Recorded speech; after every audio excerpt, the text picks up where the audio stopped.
Hi traders, and welcome to today's Pepperstone presentation on assessing the reward to risk trade-off. Today we are going to look at how to evaluate the risk to reward of a trade. We'll then look at how to determine if the reward is worth the risk. And finally, we are going to talk about how you should never adjust the risk to fix the risk to reward ratio.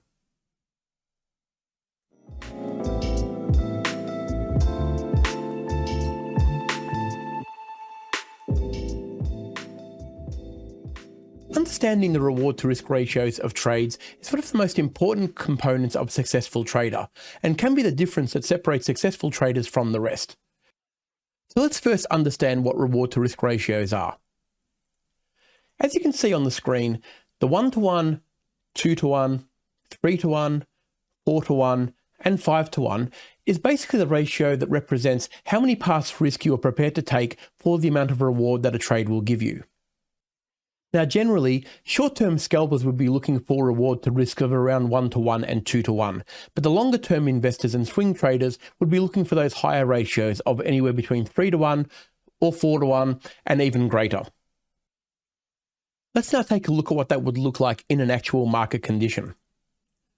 So we can see here that we've got a flag pattern in place where we've seen a breakout of a zone that has actually gone up and created a flag-like pattern. The stop loss always goes underneath the flag just below the last trough, and the take profit is measured from the breakout to the top of the flag. As you can see here, we're clearly marked with the take profit zone, and we've got a stop loss that's marked by this arrow through here. When the position is taken, we can see that we've got 2.5 paths reward to risk. So this is effectively a 2.5-to-1 reward to risk trade. In another example, we'll look at a symmetrical triangle where the profit is measured from where we break out from the base of the triangle where the price action actually started. This is called a symmetrical triangle. And again, the stop loss goes just below the last trough before the breakout and the take profit is measured. We can see here that we've got a 3.5-to-1 reward to risk trade because the stop loss zone, the part that we're actually risking, is only, well, it's 3.5 times lower than what the take profit is. So that gives us a 3.5-to-1 reward to risk trade, given the ratios that we were using earlier. Now let's look at another common example, and here we've got a double top. Okay, so generally a double top pattern is a 1-to-1 risk reward trade. As you can see, the stop loss is above the peak and the take profit is measured from the peak to the neckline. So when we break through the neckline, the sell position would go around this level here, and you can see that that's projected, and that's actually a 1-to-1 trade, so more a scalping type arrangement for a double top.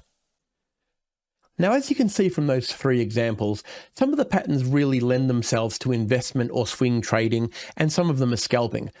As you've probably guessed, the double top pattern, the last one that we looked at, is more of a scalpy type trade because although it is a reversal pattern, it does generally yield a 1-to-1 return because of the way the pattern is structured and where you need your stop loss. So you're going to be entering these trades more frequently, and yes, you're probably going to take more losses than you would in some of the other patterns, but generally speaking, you should end up with more wins in those. So the 1-to-1 ratio, although it sounds a lot smaller than the others, can still yield a good return if you're scalping correctly because your winners should be more in number than your losers, even though you are getting a 1-to-1 trade.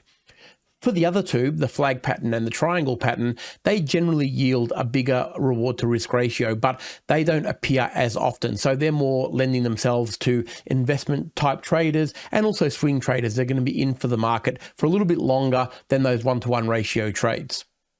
Now, you are going to come across situations where the reward to risk is just simply not worth the risk.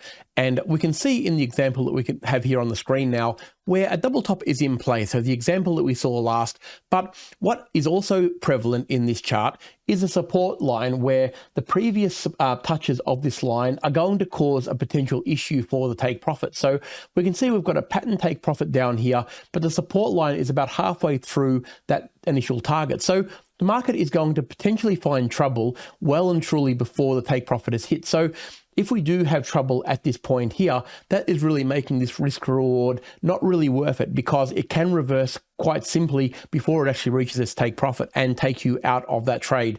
Now, even if we took profit at the support level, which is generally common practice if we do see very strong support, we don't really want to be trading into that support.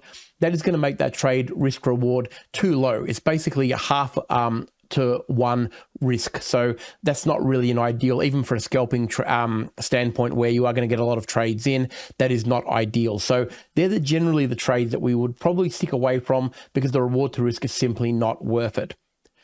We can see here another example where we've got a symmetrical triangle where, although the initial take profit is nearly 4 to 1 or 3.5 to 1, as we can see here in this example, we've got a 20 moving average going through just above the, or just below the 1 to 1 risk ratio. So these generally yield a 3 or 4 to 1 risk reward ratio for a symmetrical triangle. If we have very, very strong resistance in front of us, being a 20 moving average or even a resistance zone, that can generally make that trade not worth it, because the reward to risk that you're taking for a trade that should give you a good return is going to feel trouble and potentially experience a failure well before that take profit is hit. So it's really, really important to evaluate what is in the way of your trade and your take profit prior to actually entering, because if there's a serious problem in front and you are going to run into very strong resistance, sometimes the reward to risk is simply not worth it, and those trades are better left alone and keeping it to the trades that actually don't have much trouble in front of them to give you the best chance of success. Now, the final thing that we have to be aware of is never adjusting the risk to the reward because of the trade to actually make it palatable.